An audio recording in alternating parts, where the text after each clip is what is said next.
Episode 11 के start में हमें ना रेवन को दिखाया जाता है एंड ये काफ़ी उदास हो रहा होता है क्योंकि रेवन ने हैप्पीनेस को बहुत दिन से नहीं देखा होता है।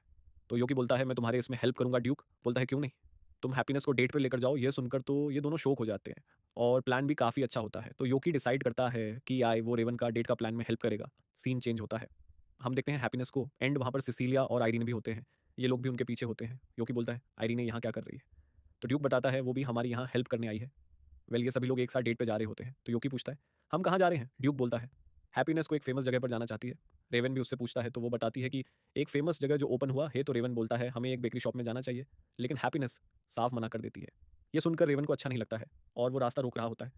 तो सिसिलिया बोलती है कि रेवन ठीक ही कर रहा है, अगर हम वहाँ गए तो वहाँ पे क्राउड होगा। वेल योकी और हैप्पीनेस दोनों वहाँ से भागकर दूसरे जगह जाते हैं।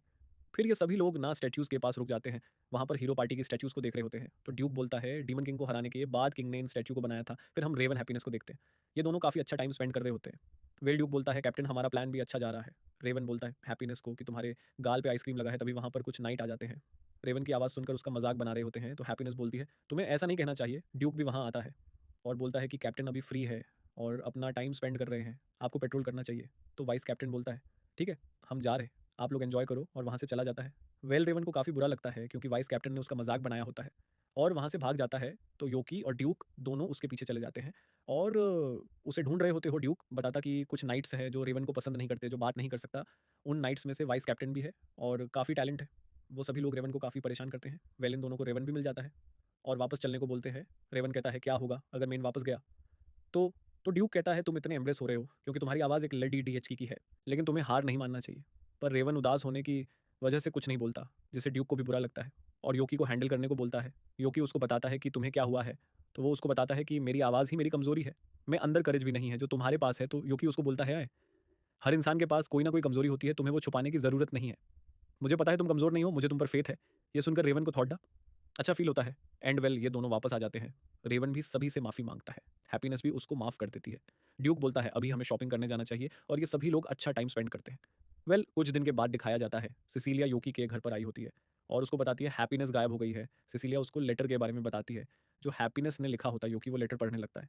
उसमें लिखा होता है कि 1 महीने बाद मुझसे मिलने के लिए फॉरेस्ट में आना। सीन चेंज होता है। हम देखते हैं ये लोग फॉरेस्ट चले जाते हैं एंड वहाँ पर हैप्पीनेस भी होती है।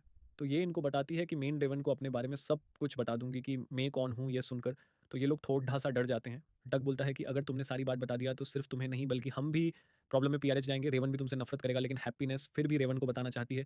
तो सीख हैप्पीनेस को गले लगा लेता है और बोलता तुम कर सकती हो अपना बेस्ट दो। ड्यूक मान जाता है और हैप्पीनेस को भी अच्छा लगता। सीन चेंज होता है। हम देखते हैं रेवन को एंड ये कही जा रहा होता है तभी वहाँ फिर से वाइस कैप्टन और नाइट आ जाते हैं और वाइस कैप्टन बोलता है आप कैसे हो सर रेवन, मतलब कि इसका मजाक बना रहा होता है। रेवन का भी दिमाग खराब होता है। तो ये बोलता है तुम मुझे मेरे नाम से क्यों बुलाते हैं और अब से तुम मुझे कैप्टन कहोगे, समझे। ये सुनकर तो वाइस कैप्टन माफ़ी मांगता है और रेवन भी वहाँ से चला जाता है। सीन चेंज होता है एंड पूरा 1 महीना हो गया होता है। हम योकी और सिसिलिया को देखते हैं जो ई के साथ टाइम स्पेंड कर रहे होते हैं। सिसिलिया बोलती 1 महीना हो चुका है हैप्पीनेस को यहाँ से गए हुए। तो योकी बताता है ड्यूक रेवन को वहाँ लेकर गया है, चाहे हैप्पीनेस है वो जल्दी वापस आ जाएंगे। फिर योकी वहाँ से चला जाता है। तभी सिसिलिया की माँ वहाँ आती है और बोलती है तुमने योकी को बताया अपनी इंगेजमेंट के बारे में, तुम्हें उसे जल्दी बता देना चाहिए। लेकिन सिसिलिया बोलती है नहीं, वैसे भी किंग ने मुझे आर्डर दिया था उससे मिलने के लिए, उससे मिलने के बाद मैं उसे रिजेक्ट कर दूंगी। उसकी माँ बोलती है मुझे बताओ तुम योकी के बारे में कैसा फील करती हो। तो वो बोलती है उसे इसे कोई लेना देना नहीं है, मेरे परमिशन के बगैर उसे कुछ भी मत बताना। एंड वेल सीन चेंज होता है। हम देखते हैं योकी अपने घर आता है लेकिन वो रेवन को देखता है एंड ये काफ़ी शांत और गुस्से में होता है और योकी को बोलता है तुम्हें मेरे साथ आओ। एंड योकी उसके पीछे चला जाता है। फिर रेवन बोलता मैं तुम्हें ऊपर पहुंचाने आया हूँ। तो योकी बोलता है तुम बिल्कुल भी सीरियस नहीं हो। फिर रेवन योकी पर अटैक कर देता है। वेल योकी चकमा देकर उसको बोलता है यहाँ हो क्या रहा है, तुम अटैक क्यों कर रहे हो।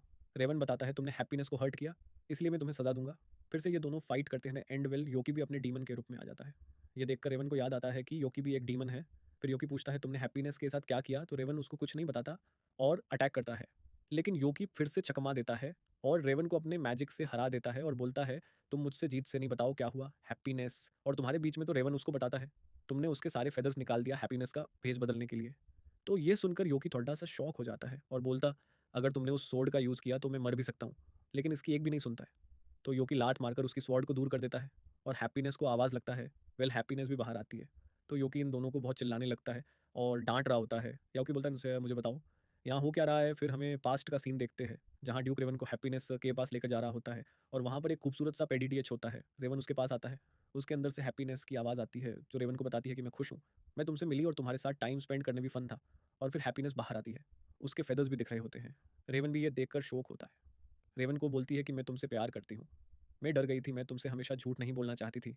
रेवन भी बोलता है मुझे माफ़ कर दो, मैंने नोटिस किया, लेकिन मैं भी तुमसे प्यार करता हूँ, और हैप्पीनेस को हक करता है। योकी बोलता है तुम दोनों ने मेरे साथ बिल्कुल भी ठीक नहीं किया, और बताता है तुम दोनों को तो गिफ्ट देना तो बनता है। योकी इन दोनों को चैन से बांध देता है और बैरियर लगा देता है ताकि कोई मॉन्स्टर इन पर अटैक ना करे। योकी वहाँ से चला जाता है, सीन चेंज होता है।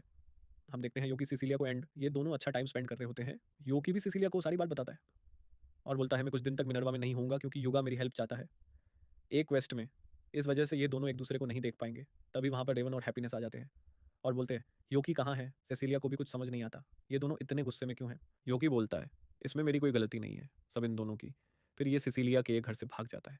तो रेवन और हैप्पीनेस दोनों अपना हाथ लिए उसका पीछा करने लगते हैं। योकी भी इन दोनों को कंग्रेचुलेशन बोलता है और वहाँ से निकल लेता है।